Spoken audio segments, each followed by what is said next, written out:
up, Ego Hackers? Welcome to the C.S. Joseph Podcast.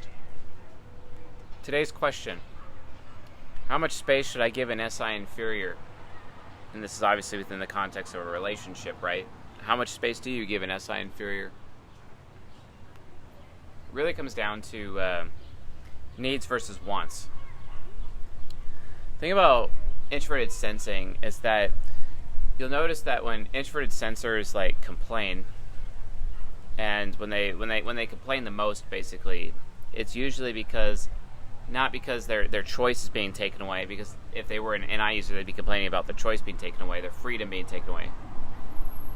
It's actually, they're more complaining about how their needs are not being met. It's all about a lack of needs being met. And some SI users are far more sensitive than other people over time.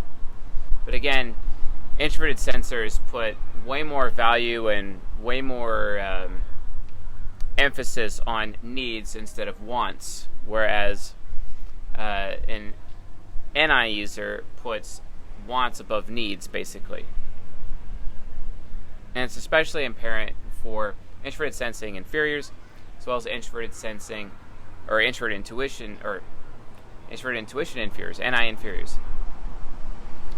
So you got to remember, if you're an NI inferior, for example, if you're an NI inferior and you're all about, I'm going to rage as quickly as I can anytime I perceive that my choice or my freedom is being taken away or reduced in some capacity.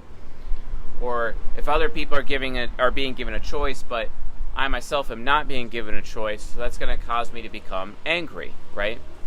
That's ultimately what that is. And it's so funny how we have all these NI users in anger management when it's just that extroverted sensing rage is natural because it's on cognitive axis with introverted intuition, when introverted intuition perceives that its choice is being taken away, okay?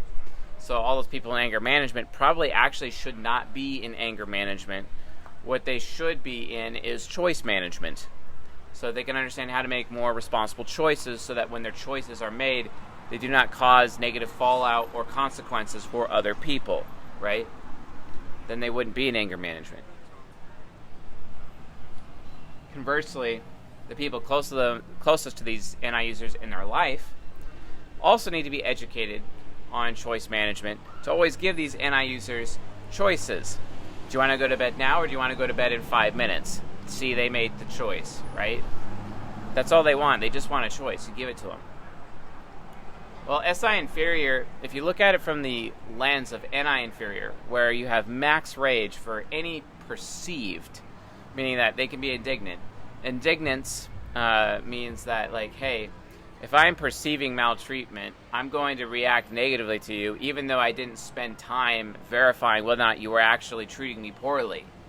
I'm just going to judge you that you are because I perceive it that way, and then take it out on you after the fact. That is indignance. Well, SI inferior has the same problem. You really need to look at SI inferior from the lens of just how sensitive NI inferior is, because NI inferior, it's easy to see how sensitive it is because that extroverted sensing rage that comes out from messing with an NI inferior, it's so obvious, it's so overt. But with introverted sensing inferior, the hits that inferior function take, but it comes out in terms of extrovert intuition, taking away choices later, basically, right? So being married to Railgun, for example, sometimes I'd stop on her NI inferior and then she'd respond with rage, right? Well, there are times when she would stomp on my SI inferior. And what would happen is that I would naturally take away choices from her. I would naturally take away freedom from her. For example, if I was going to go somewhere, instead of choosing to include her or giving her the option to go with me, I would just go by myself. Or I would choose somebody else that I know to go with me instead of her, basically, right? That's what happened. And it literally turns into a withdrawal of my attention and a withdrawal of me giving her the choice to be around me, basically, because I'm uncomfortable or because she's not meeting my needs within the context of this relationship, right? So I'm not going to be overt and then rage at her in response because I'm being made uncomfortable or my needs aren't being met, or my needs are being overlooked, or insert XYZ thing as an SI inferior, right? Space, having space in a relationship is just the same, because an SI user perceives that they need space, right? In order for them to be able to have equilibrium within themselves so that they can be comfortable. If things are out of balance within themselves, if they feel out of equilibrium, then they're going to need space to do it. But another reason why they need space is if, for example, the SE user in their life, the SE user that they're closest to, for example, in my case, that could be like coworkers, that could be close friends, girlfriends, women in my life. It doesn't matter. Like, anyone could take on this role, is my point. If they're an extroverted sensor, I just need to remember and be cognizant that, like, not everybody's an extroverted sensor, so I can't expect or project onto other people that I expect them to be an extroverted sensing and give me a good experience. Not everybody has that mental faculty or that capability, so I should stop being a hypocrite and not be judgmental in the process. But here's the problem.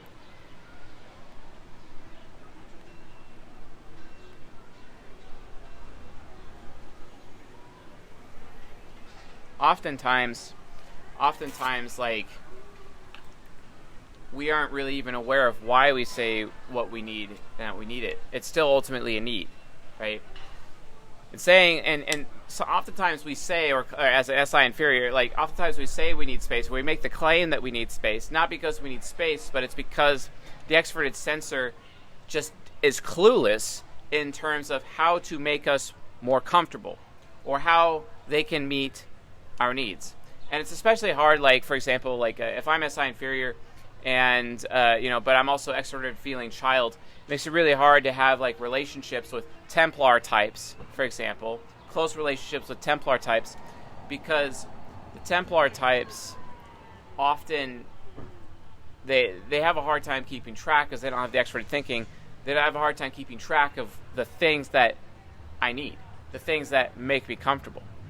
So as a result, they're kind of already pre-set up for failure in a lot of ways, right? To do that. So what I end up having to do, especially if I'm in a close relationship with them, it's hey, I need to go out of my way to communicate with them specifically what my needs are. The thing is, Templars also don't have the patience to write things down or write down what the needs are, because they'll forget, and then they'll end up pushing me away because they forgot. It's natural for them to forget because they're an extroverted sensor. But they need to have the extroverted thinking, or at least to write something down, or at least care enough to write something down. Because my FE child cares, expects Templars to care about me enough, Templar women, for example, to care about me enough to actually bother to write my needs down, so that they make sure that they don't forget what my needs actually are, so they do not violate the fact that they're not meeting my needs. They would be, in effect, stomping on my inferior function, just like, an NI inferior could be stomped. But I'm not going to respond with rage. I'm just going to respond with discluding them, withdrawing my attention, not giving them the choice to be around me or have anything to do with me, because I'll give that preference to somebody else who makes me more comfortable. I will give my attention to others who make me more comfortable. This is typical, normal experience for introverted sensing inferior. Unless, of course, that introverted sensing inferior has been abused,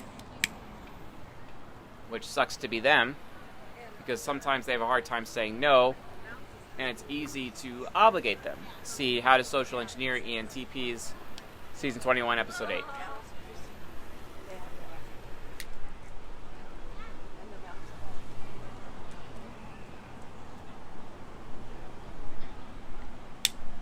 That's where that comes from.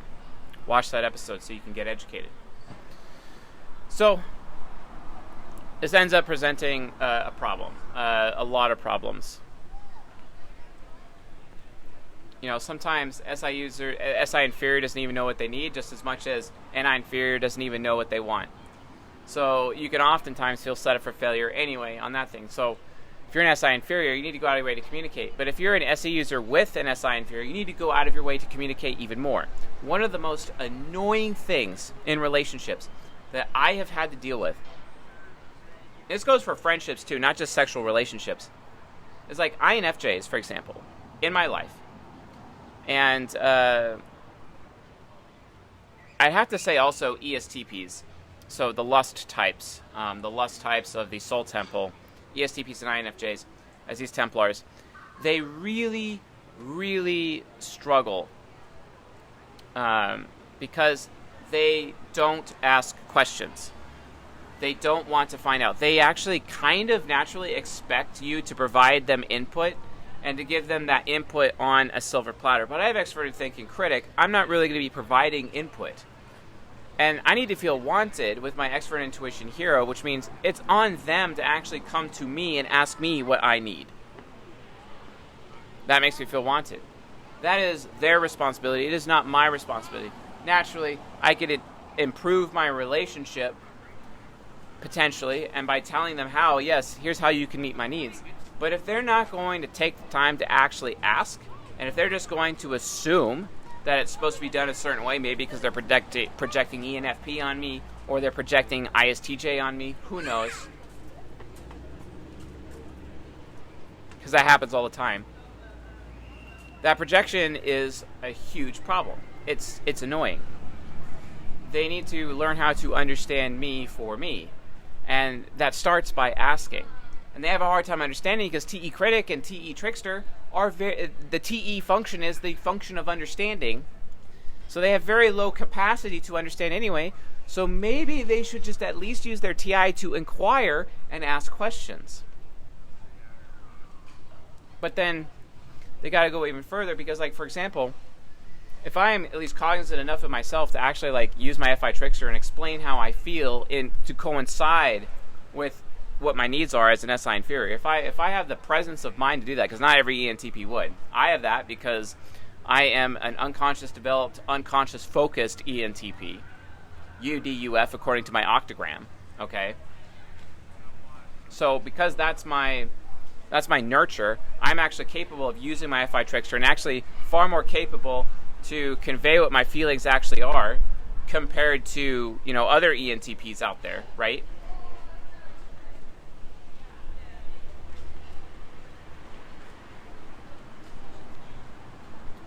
Because of that capability, like, oftentimes I see INFJs and ESTPs, for example, in my life, like, take that for granted. They often think that my feelings are exaggerated, or my feelings are fake, or they're hyperbole. Why? Well, because they're projecting ENFP and ISTJ onto me because they're the wrath types. And wrath types, as part of the Soul Temple, just happen to be the golden pair, or the golden dyad of the lust type dyad of ESTP and INFJ types, right?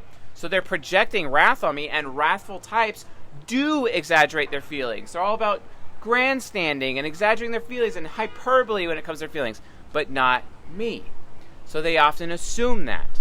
And because of that assumption, because they're not asking questions, and they're making that assumption, they're not meeting my needs, which causes my SI inferior to become stomped, which makes me feel not wanted, which makes me then choose to disclude them and not give them options, not give them choices. I withdraw my attention. You see? This is how SI inferiors work. Why am I saying this? How is this relevant to how much space do you give an SI inferior? Look, SI inferior really only claims to, quote, need space if you, the extroverted sensor, are not doing a good enough job meeting their needs or making them feel comfortable. If you're not doing that, that's on you. That's actually on you. That's your fault. And as much as it would be my fault to not give my NISE user woman, for example, that I'm in a relationship with, choices, right? But I can't be a doormat. If my SI inferior needs are not being taken care of, if I feel neglected or if I feel taken for granted, which is actually very common for SI inferior, it doesn't even matter if it's an ENTP, but also ENFP. Because we value our own personal effort above everything else. Why? Because SI inferior is so sensitive that we oftentimes are trying to cope. We oftentimes are trying to cope. Everything in life is about coping to us. We have to cope because the environment we're in, it just sucks all the time. Extroverted sensing demon, it just sucks. So we're trying to cope. And if you, the extroverted sensor, are not there to help us cope, then we're going to have to cope on our own. And that's when we're going to claim that we need space to get away from you because you're not making us comfortable. We're saying, and that's literally what I just said, like, look, if you're not meeting our needs, if you're making us uncomfortable, if you're making us feel unsafe, if you're making us feel neglected, for example, or taken for granted, right? Or if you are being inconsiderate, which is probably the worst thing that you could do to an SI inferior. If you're an inconsiderate lover, if you're an inconsiderate partner, if you're an inconsiderate girlfriend, boyfriend, whatever, I don't care. If you're inconsiderate, get out of my life. And that's what I'm going to tell you. I'm going to tell you, I need space, which is just another way of saying I'm taking your choice away. I'm withdrawing my attention. I'm getting away from you. So if you want to prevent that outcome, you need to make sure you're taking care of my needs. You need to make sure that you're making me comfortable. You need to make sure that you're being considerate. You need to make sure that you're bothering to ask what my needs actually are. And sometimes I may not know, but you really need to use your extroverted sensing to be observative enough. I know it's hard for you people to be observative because you lack introverted sensing. Because introverted sensing is more observative than an extroverted sensing. I used to think the other way around, but no, that's not the case. Because attention and attention span is attached to introverted sensing. I'm not asking you to have an attention span for every person in your life. I'm asking you to have an attention span for your lover. I'm asking you to have an attention span enough for the SI inferior to observe them enough and their patterns of behavior so that you instinctually or instinctively know how to meet their needs.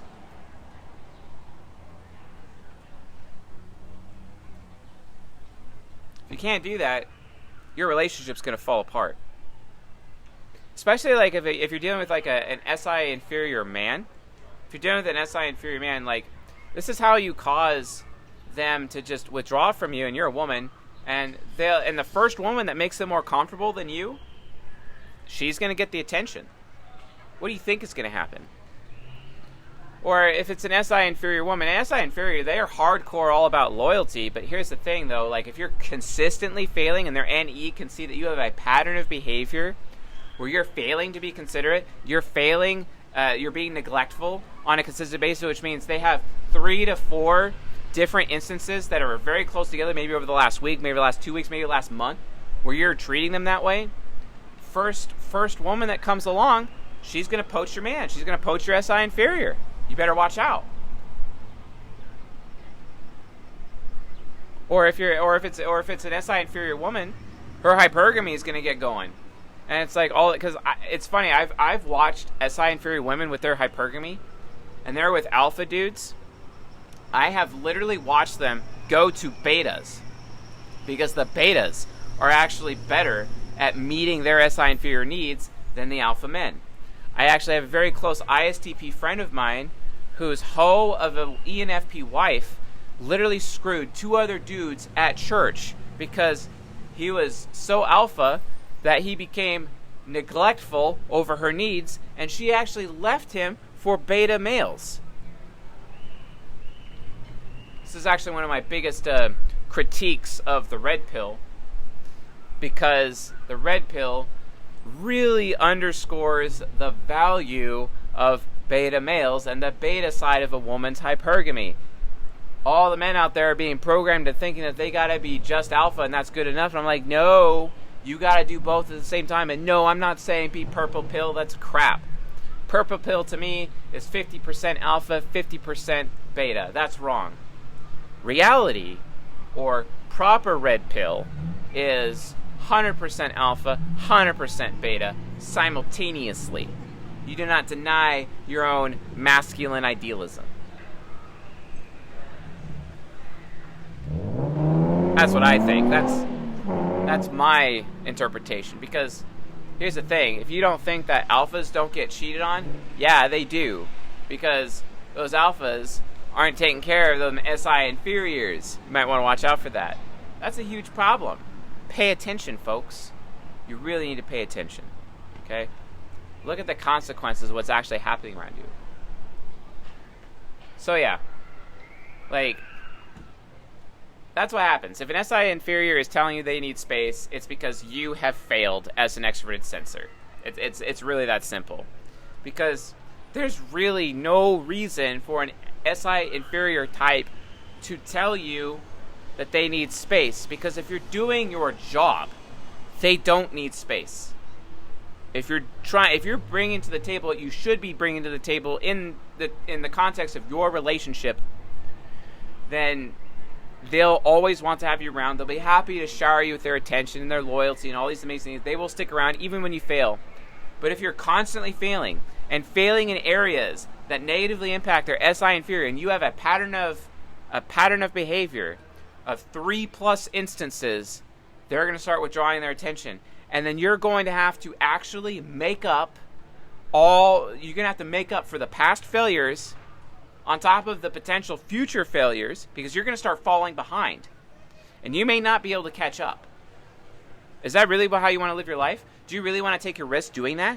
Do you really want to do that? No.